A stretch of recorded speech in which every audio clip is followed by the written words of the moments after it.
घडतच घडत. मग आम्ही स्वतःला कितीही सांभाळलं तरी सुद्धा आणि ज्या भगवंतांनी देह धारण केला होता त्या त्या अवतारामध्ये भगवंताला देह सोडून द्यावाच लागला होता.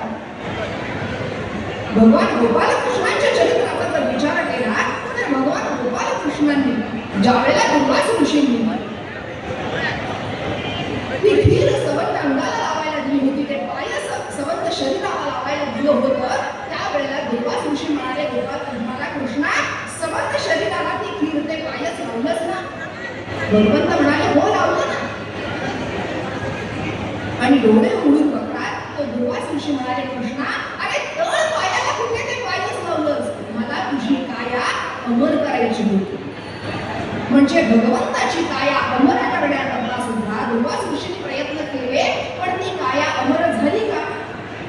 मग अशा या भगवान